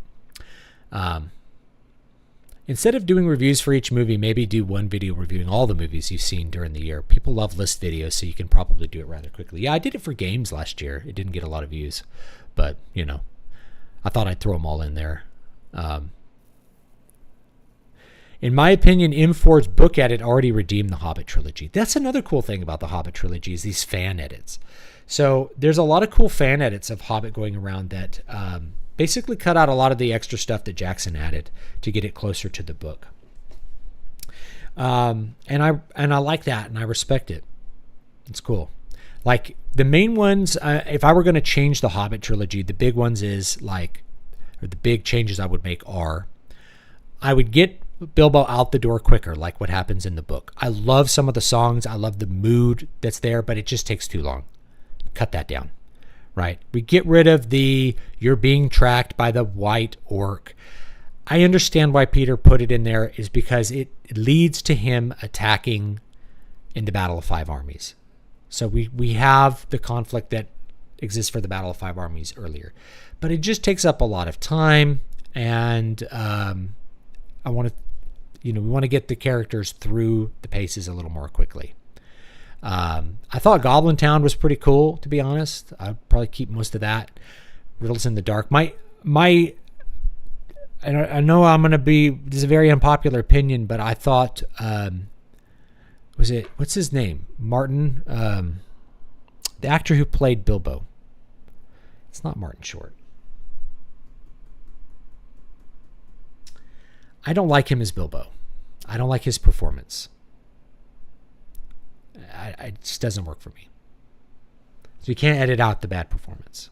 It's just, and it's just it's not a bad performance even. It's just the wrong performance. That's all. Like, he's a really good actor. It's just the wrong performance.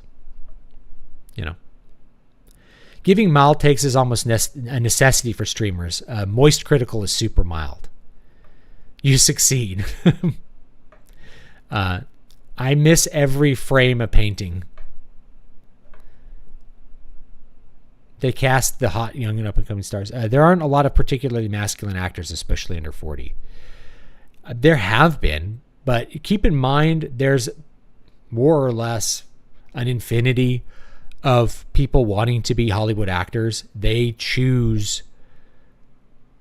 It's not that those masculine actors don't exist. They don't choose to cast them as lead roles because they are gay and they are into twinks, so they cast twinks because they like twinks. That's what I think. I think the producers are mostly gay and they like twinks. They like boys. So that's why they cast boys. Given Guillermo del Toro's kind of track record, I'm not sure I would have liked his version of The Hobbit. Probably would have been super paused. Though I liked Hellboy 2. I think I'm looking at Guillermo del Toro movies. I've read his books, by the way, so I should do like a review. He did these vampire novels with another writer called The Strain. I think they did a TV series based on it, but I don't watch TV, so I don't know. They were okay. I would like to maybe do some content on them. They were okay. They do what a lot of horror stuff does, which is kind of descend into crazy mythology to solve the conflict because characters can't seem to do it on their own, right? So the way to solve the conflict is to discover ancient non-standard mythology that solves the conflict, kind of like Da Vinci Code or something like that.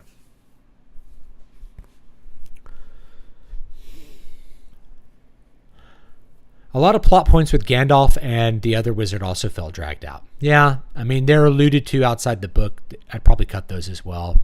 Martin Freeman. Thank you, Eli. I knew I was Martin Short. I'm like, it's not Martin Short. Martin Freeman. I don't think the romance subplot worked very well in the Hobbit movies. I don't think so either. I agree. I mean, the actress was hot. Evangeline Lilly, she's hot.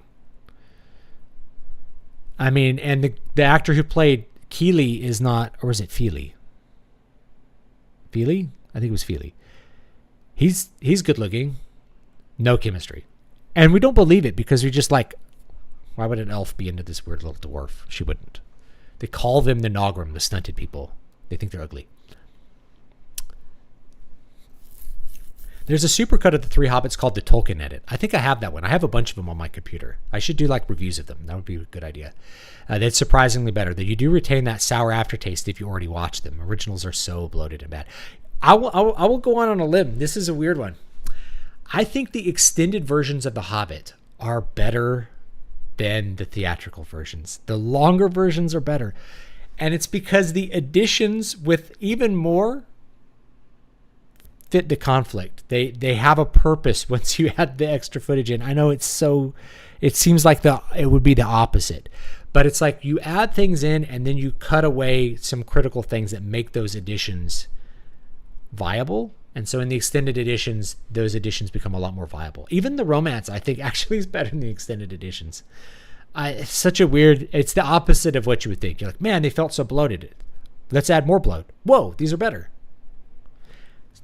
It's because you're fleshing out the story. You're giving more context to those story points that you really need. I remember watching the original Hobbit first movie, and I'm like, I've never seen a film that felt so full and yet felt so Like the pacing felt too fast the whole time I was watching the Hobbit movie in the theaters. I'm like, it feels like it's blasting through these plot points, and yet it was a really long movie. How the heck did it do that? Whereas, the animated Hobbit really blasts through the plot points, but it has a lot more moments of rest. There's moments where characters stop. There's a moment where Bilbo looks at the butterflies. There's all those little moments that give the viewer a chance to think. Whereas the theatrical version of especially the first Hobbit movie is kind of like, what? Just like things are happening nonstop. And it feels like it's too fast to pace because there's no rest points. It's like if you wrote a through composed piece that's nothing but lightning fast fugue for 2 hours, it would be auditorily exhausting. No cadence. It's like we're going to go through and every cadence is going to lead right into the next phrase. There's never going to be an authentic cadence for 2 hours. It would become exhausting to listen to after a while.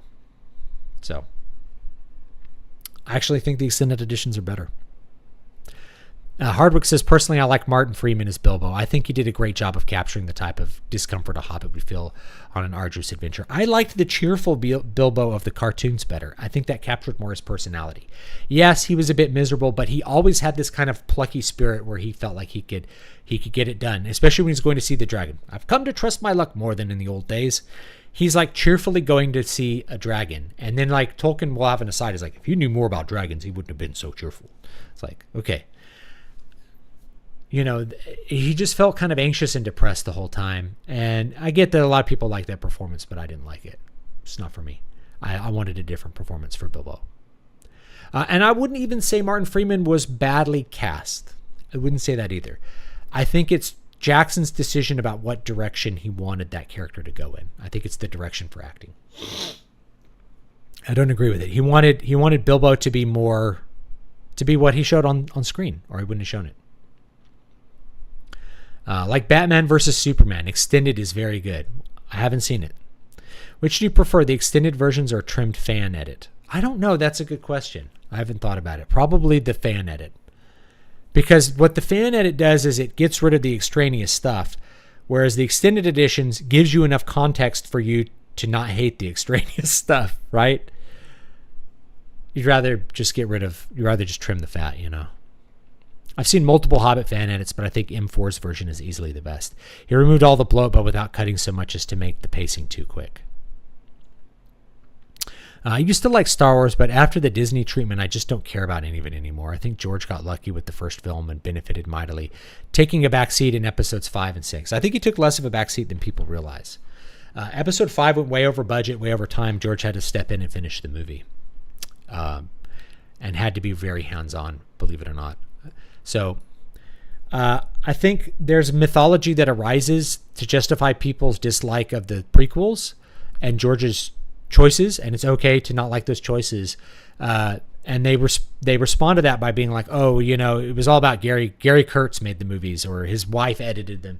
You come up with this mythology that's like George Lucas was just superfluous to making the original movies, when it was like a project he clearly cared a lot about. And if you look at the original drafts, that's what you end up seeing on the screen. Those ideas were carried through all the way.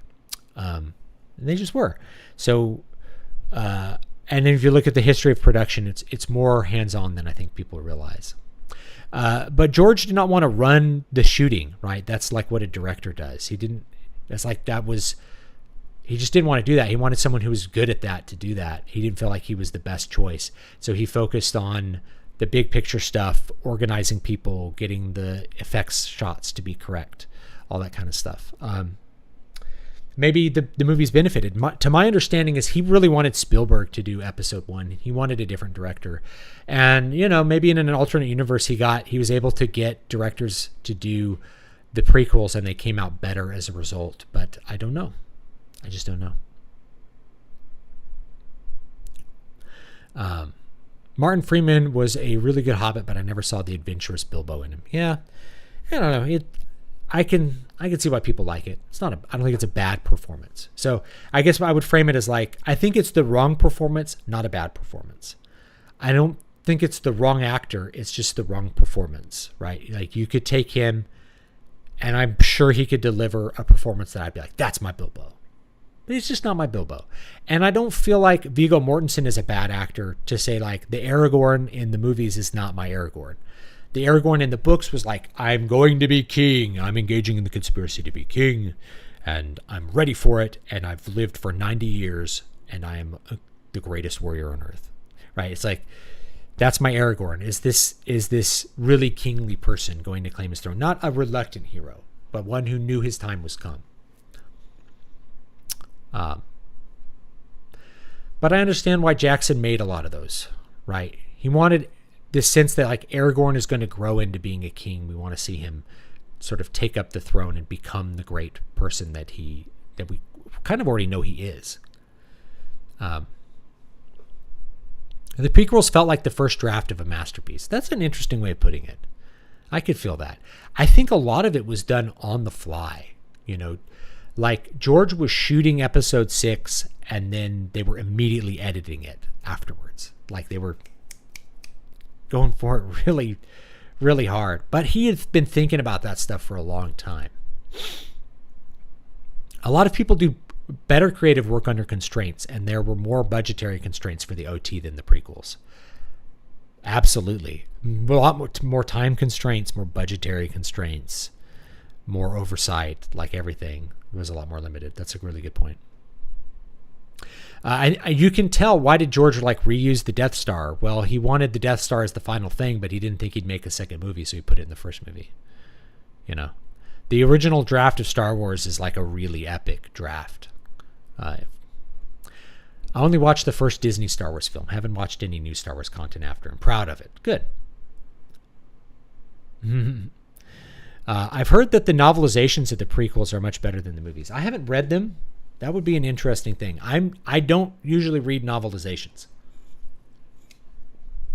I have one novelization,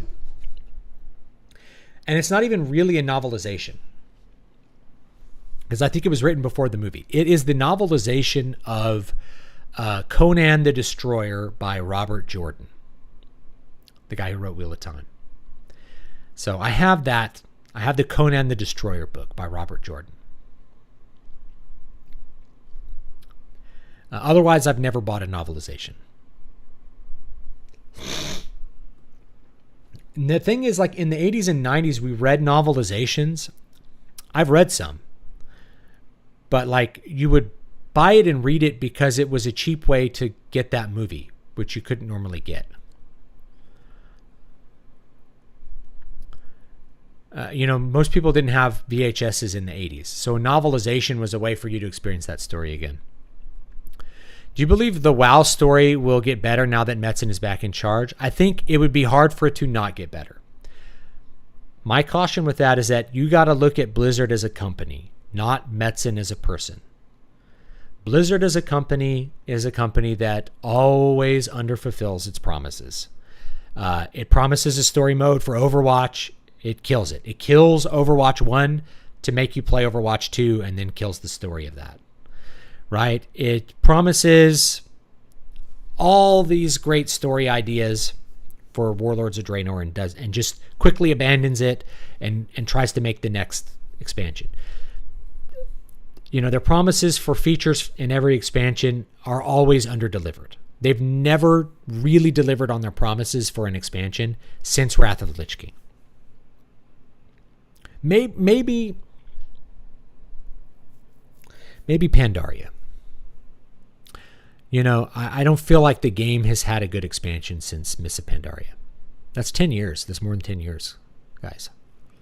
So the game hasn't had a fully featured expansion. An expansion where it's you get the expansion and you get a crap ton of content and stuff to do in the expansion, and you are playing in that expansion for a year and not running out of crap to do. They haven't had that since the last patch of Pandaria, which lasted 18 months. They haven't done it. What happens is they drop an expansion, all the stuff in it is half baked, half finished. Then they abandon all the crap they put in it or never fix it, even though it's mandatory content. There's always mandatory content you don't like in every expansion. they abandon that. They pull everyone off the team developing content. You know, they keep developing. They'll do 2 or 3 raids, maybe 3 raids usually, right? And otherwise everybody is making the art and doing the next expansion because that's where they make their money, right? People unsubscribe. So it's like where you make your money. You make your money dropping an expansion for $50 or $60 that everybody re-ups for. They play for 3 months.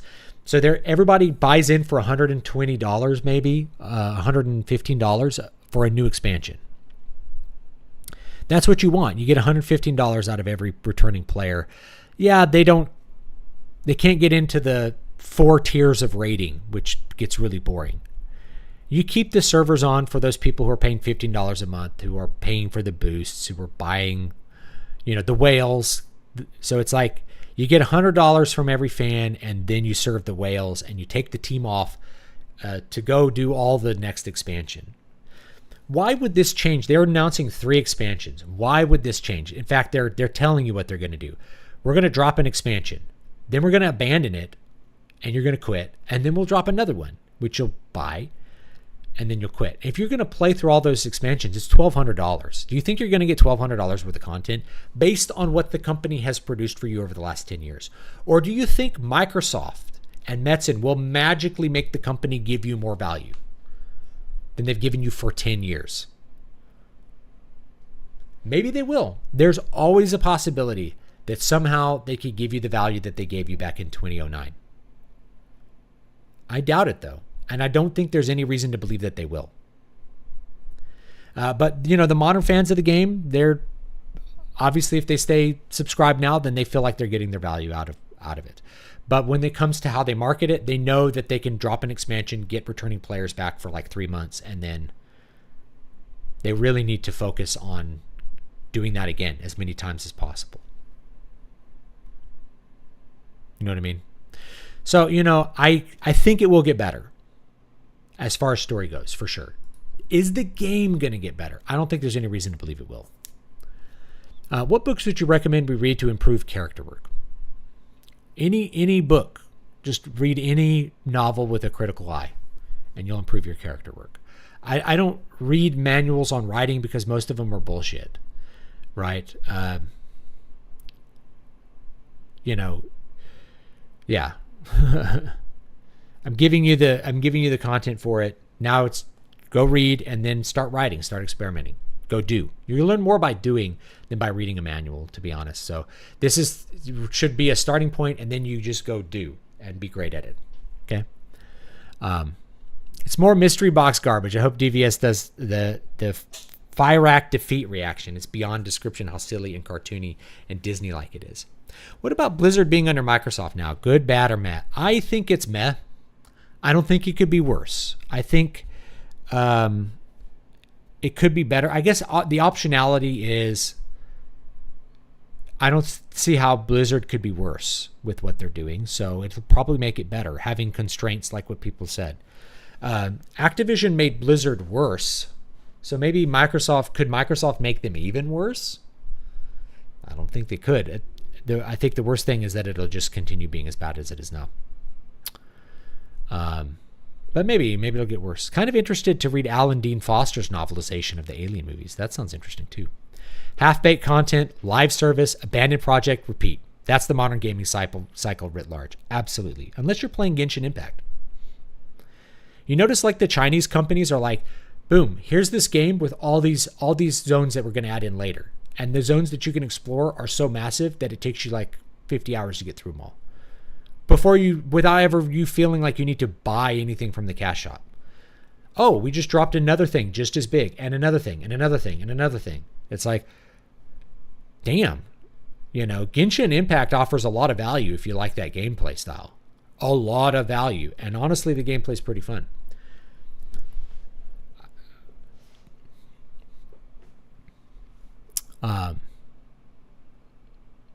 Microsoft won't save anything, sadly. This is what MechShark says. A previous StarCraft 2 dev revealed the Celestial Steed.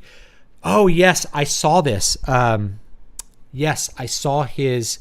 I don't think he was Was he a dev? I didn't know he was a dev. I thought he worked... I know he worked for Blizzard. His dad was like the head of the cinema stuff forever. And he said he left because his pay was terrible. But yeah, he revealed that the Celestial Steed, the first mount in the WoW shop, made more money than StarCraft 2. I remember this video. I'm trying to think who did it. But you're right. So he's like, yes, the Celestial Steed, the star mount, made more money than StarCraft 2. Wow. But it says everything, right? It's all about the whales. It's all about the guys who are, and you know what? I've had friends that are whales in World of Warcraft. They buy the cosmetics. They buy the character boosts. They're like, I want to try out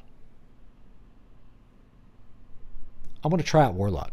I'm like, cool, let's go level. Because leveling in vanilla was so fun. No, I just bought a boost. I'll just level 10 levels by doing instances. Because I just want to play at max level in the current patch. I want to move as quickly as possible to current patch. I'm like, I can't imagine anything more boring than that.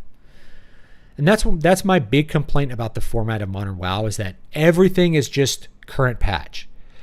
The rest of the game just feels irrelevant. I don't get that with Final Fantasy XIV. I don't feel like the rest of the game's irrelevant. You know? They do time walking. They do stuff like that kind of makes things more relevant, but they don't feel relevant to a character who's like, I want to get into normal raids. Time walking can barely help you do that, you know. Paid $70, around $100 for all DLC for an unfinished game that will be almost okay in 2 years when it'll be dropped for a new thing. Yep.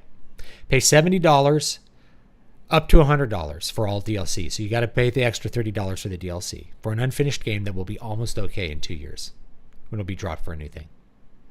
When will you get back to game streaming? That's a good question. I ought to get back to it at some point here. I'll talk to my wife about it, because I really wanted to do these Writestreams again, because I just love the conversations. I think they're great. But, you know, I stopped working on Saturday to spend more time with my family, but I feel like I need a little bit more work time. I would love to do a second stream during the week and play some more games, because it's just so fun. And it's just a completely different set of conversations with everyone. People have such different things to say. You know, people helping me get through Baldur's Gate. It's like, no, you need to click over here. I'm like, oh, okay. Let me click there. I don't have to look up the wiki or anything. That's great. So I got a bunch of people telling me how to play this game. I don't mind that, you know. I make videos on like how to play like Morrowind and stuff, but like there's always new things about the game. Like, oh, I didn't know that, you know. I vastly prefer Writestreams over game streams. Yeah, game streams, they're different. What do you think about reaction content? I don't like it, which is why I don't usually do it. But I might do it for fun, because someone said, you should react to this Warcraft cinematic. I'm like, maybe I should. Maybe I should do a react video. Might get some views. Maybe I need to be more Machiavellian about this. I don't like the content. I think it's cheap, but maybe I need to do it to get more eyes into the stuff that I do care about doing. You know? The StarCraft 2 guy was Pirate Software. Thank you, Mech Shark. I appreciate it. That's him. Yeah, I watched the same video. Being 2 years behind is so much cheaper. Yeah. Well, here's the thing to think about too. How expensive is it to buy a PlayStation 2 and a bunch of games? PlayStation 2 games you can buy for like $1 on eBay. So if you are willing to be 20 years behind, you could have like years worth of gameplay experiences for $100. PS2s are cheap. PS3s are cheap. You could get a backwards compatible PS3 and play PS2 games upscaled to your HD monitor and have a great time with it. If I was paying money to speed up skip parts of a game, I would start to ask myself if I was even enjoying the game. Well, here's what drives it in WoW. Like the current content, like, so the current patch is where all the content is, right? All the content online is like, here's PvP or raiding at max level. And this goes way back actually, because the bleeding edge of the raids is where you want it to be. That's what you aspire to back in 2005. You wanted to be, whatever the newest raid was, you wanted to be pushing that raid, figuring out how to Beat that raid and then get it on farm. Beat Nefarian, put Blackwing Lair on farm. That's what you wanted to be doing. So you wanted to quickly get there. People used to pay power levelers to level a character up for them. They used to bot characters up because they wanted to. That's what they wanted to. They wanted to get to what the aspirational thing is. And the thing is aspirational because it's difficult to get to it. It takes, used to take 10 days, 15 days to level up a character in original World of Warcraft. And then, of course, it took a lot more play to get enough gear just to do like even tier 1 raids. You had to get your tier 1, and then you had to get your tier 2 to move on to do AQ40 and to do Naxxramas. So getting through all the raid content took a lot of time commitment. So people were really wanting to skip if you were coming in later. Now, if you started in 2004, this didn't exist for like 2 years. But if you were coming into the game in 2006 or switching servers, because we switched servers at one point, me and my friends did. If you're switching servers, do you want to spend 3 weeks grinding out a new 60? I did because I love leveling. I love leveling in Classic WoW. It's like my favorite part of the game. It really is. It is so fun to me to level. It's everything good about fantasy gaming is leveling in World of Warcraft. But all your friends are in Naxxramas. You want to get to Naxxramas 2 to play with your friends. You want to get to that aspirational part as quickly as possible. So you pay a power leveler to do it. Blizzard is like, well, we have all these people paying for power leveling services. We ought to just sell the boost and get, cut the market out of them. To me, that's like, we have a lot of people addicted to fentanyl. Maybe the government should just sell fentanyl. It's like, maybe not. Maybe you should meaningfully stop the selling of fentanyl or make people happy enough that they don't need to use fentanyl. I don't know, right? That's a whole other discussion. But like, that's a weird response. Like, people are selling a product that we don't want to exist. Since they're doing it, we might as well sell it. It's like, nah, dude. Same thing with like the WoW token. It's like, well, they're selling gold anyway. Okay, maybe you should have some people figure out how to ban gold sellers more quickly. Like market that stuff better, like monitor it better, I don't think they wanted to. I mean, they didn't want to spend the time to get rid of bots and stuff. So anyway, it was a problem back in vanilla. Gold selling was a problem back in vanilla. It's always been a problem, but it was much less of a problem back then because more people got banned for it. There was more social stigma. It's like, oh, you power leveled your character. You're not in the guild. You got to level your character for real. You bought gold, you're kicked out of the guild. People used to do that. That's why they skip it, is because they want to get to the part where everybody is, where the cool kids are. It's a social thing. It's a status thing. It's not an enjoyment thing. I think leveling in Classic WoW is probably the most fun part of the game.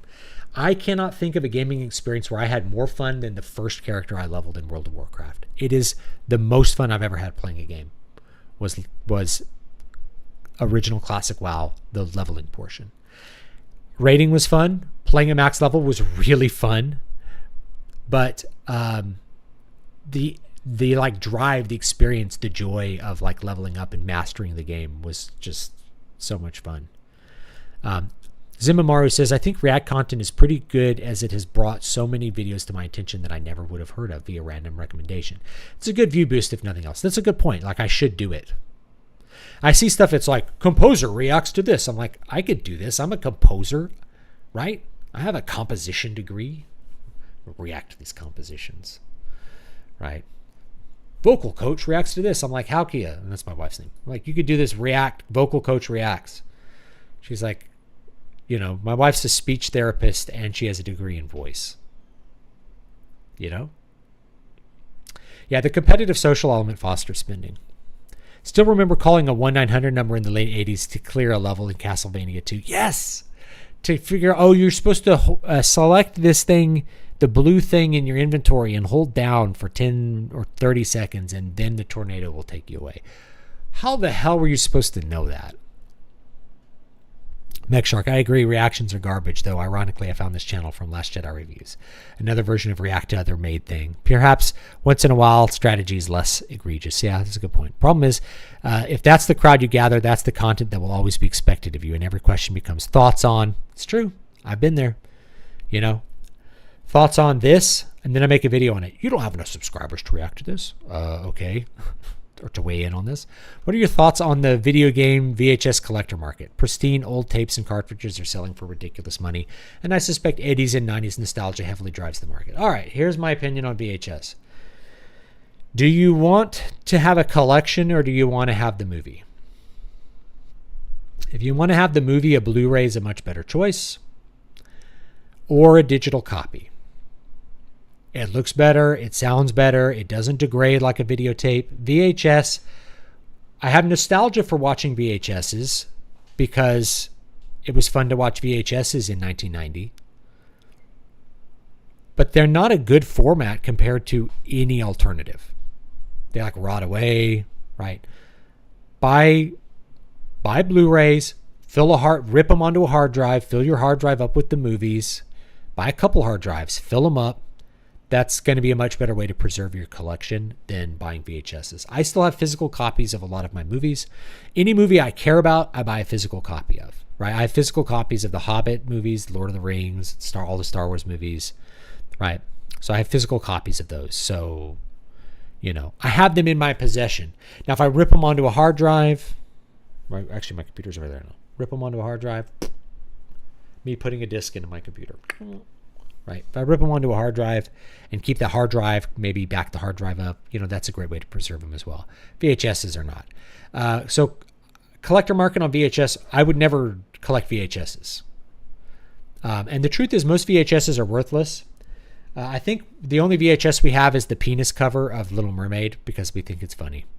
We threw the rest away or gave them to thrift shops. No one cares. The video game collectors market, I saw a video maybe showing that the bottom dropped out of it. I'm like, perfect. Buying and trading vintage games was just a niche thing that we did and a cheap way to get classic games that we wanted to buy and play them on original hardware. It wasn't about the game in a pristine package. I don't give a crap about that. Oh, here's Mario 64 unopened, purchased in 1996. I'm like, that's great. I don't give a crap about that.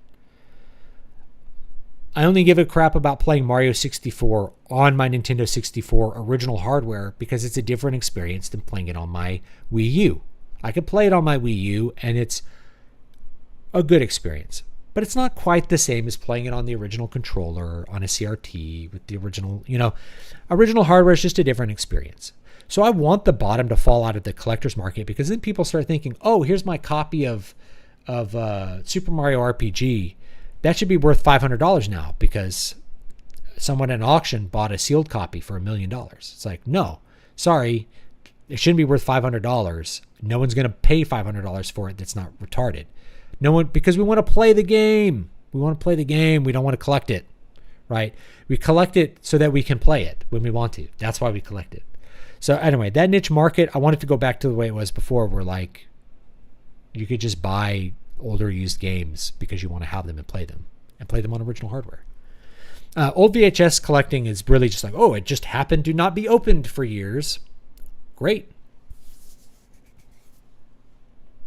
It's nothing. It's no one wants to watch. Like you're choosing the worst possible format for everything. VHS wasn't even the best tape format. Beta was better. Right. And Laserdisc was much better than that. So if you're picking an 80s format, Laserdisc is the best. But why would you? Just get a Blu-ray. It's going to look better. I think that's probably the biggest negative of YouTube in general. That's why DBS is the OG. Never sold out to the pop culture war crowd he was gathering. Razorfist does live streams that are chock full of thoughts on ex-metal bands, super chat, since that's what he's known for.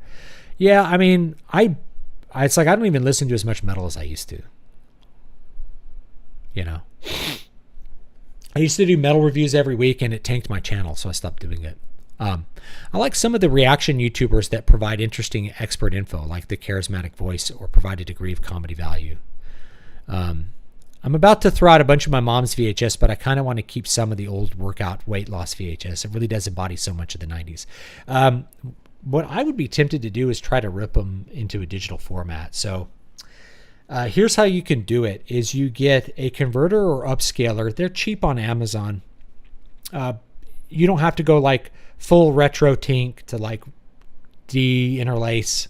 You can get a de-interlacer that goes to HDMI. Then you get an HDMI capture card and you digitize them, and then you can keep them or toss them or give them away to a thrift store or sell them on eBay. See if anyone wants it on eBay for $5 and mail it to them. $5 plus $5 shipping. Someone might want it. You never know. Just put them all up, and whatever doesn't sell, give it to the thrift store. That's what I might do. I realize I'm out of time for the week. I appreciate everybody's chats. Let me throw in some links here. Oops. Patreon. You will get, everybody on Patreon for $5 or more gets a free copy of Keys to Prolific Creativity, my creativity and time management manual. You will also get this month, Eyes in the Walls. You also get Water of Awakening. That one's also there. So you can just grab this, download it right off of Patreon. Otherwise, if you're a member on YouTube, I think I'll make a members only post that has the link to this so that people can download it. So that's free for this month. Prairie Judge, welcome to the plebeian. Let's do, I have some custom emojis here. Here's Caesar. It's Pink Caesar. Right. It's amazing what reel-to-reel albums resell for. It's ridiculous. It's still not the best format. I mean, it's a good format, but tape wears down, There's just a lot of bad analog transfer, and records, like the analog medium does end up sounding better overall than the digital medium, but it's for a lot of things that don't have to do with the medium itself. It's like the stereo that you play your records on is better than your earbuds. So it sounds better, right? You're sitting and listening to it in your living room on your hi-fi going, yeah, that sounds good. So that makes it sound better.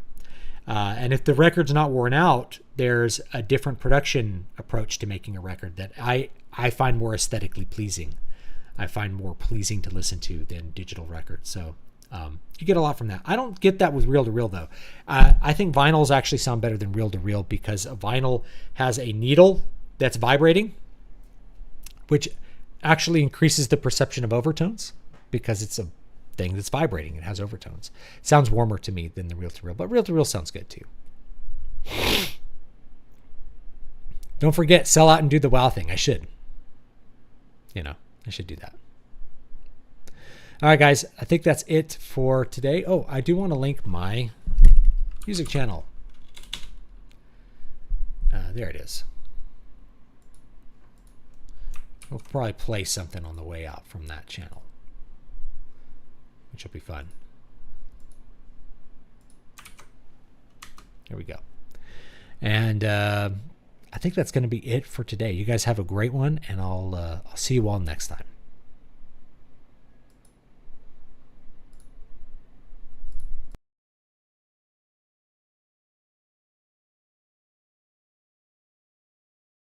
Stop paying full price.